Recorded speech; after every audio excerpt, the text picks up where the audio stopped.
Hello বন্ধুরা, তোমরা সবাই কেমন আছো? আশা করি তোমরা সবাই খুব খুব খুব ভালো আছো। আমিও খুব ভালো আছি। আজকে আমরা তিনজনে মিলে রেডি হয়ে বেরিয়ে পড়েছি, কিন্তু কোথায় যাব জানি না। দাদাভাইয়ের দোকান থেকে এসে হঠাৎ করে বললো, চলো আমরা আজকে একটু বেরোবো। আমরা অটো ধরে চলে গেলাম সোজা বিধাননগর স্টেশন। এবার আমি বুঝতে পেরে গেছি আমরা কোথায় যাচ্ছি। তোমরাও ফুল ভিডিওটা দেখতে থাকো, তাহলে তোমরাও বুঝতে পারবে আমরা তিনজনে মিলে কোথায় যাচ্ছি হঠাৎ। তারপর শুরু হয়ে গেল আমাদের কেনাকাটির পালা। প্রথমেই পাঁপড়, তারপর আমরা লেবু কিনলাম, সৃঞ্জনীর ফেভারিট ফ্রুট। এবার আমরা ট্রেন থেকে নেমে পড়লাম। আমাদের গন্তব্যস্থলের খুবই কাছাকাছি চলে এসেছি। কেউ বুঝতে পারছো আমরা কোথায় এসেছি? বুঝতে পারছো না তো? ওই দেখো, নৈহাটিতে এসেছি আমরা আজকে। নৈহাটিতে বড় মায়ের কাছে এসেছি আমরা, যে বড় মায়ের পুজো দিতে। আজকে আমাদের বিবাহবার্ষিকী, তাই তোমাদের দাদাভাই হঠাৎ করে বললো যে চলো বড় মায়ের কাছে পুজো দিয়ে আসি। তাই আমরা চলে এলাম তিনজনে মিলে গুটি গুটি পায়ে। তিনজনে তোমার কি হয়েছে?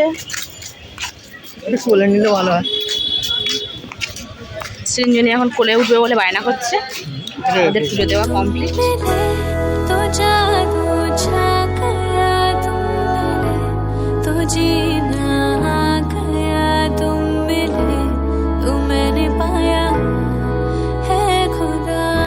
সৃঞ্জনী,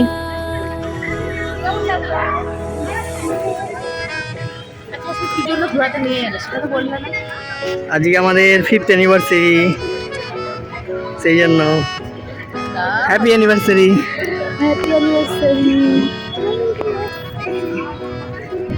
সৃঞ্জনী,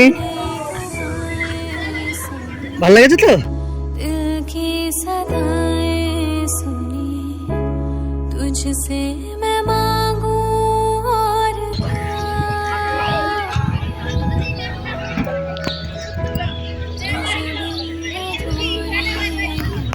বদমাশি করছো তুমি?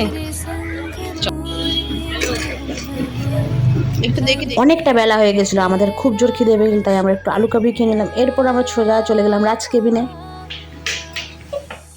সব জায়গায় যে দুষ্টুমি চলছে, এমনি এমনি বলি সৃঞ্জনীর দুষ্টুমি।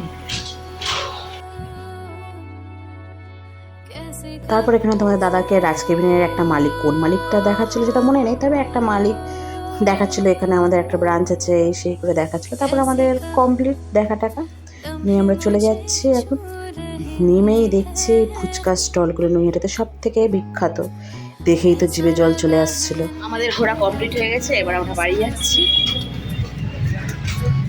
এবার ট্রেনে উঠবো, ট্রেনে উঠে বাড়ি। টাটা। তো ভিডিওটা এখানেই শেষ করছি।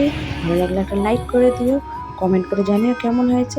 সৃঞ্জনীর এরকমই দুষ্টুমি দেখার জন্য চ্যানেলটাকে সাবস্ক্রাইব করে দাও। তোমরা ভিডিওটা দেখতে থাকো, আমরা বাড়ি যাই। টাটা, দেখা হচ্ছে পরের কোনো ভিডিওতে।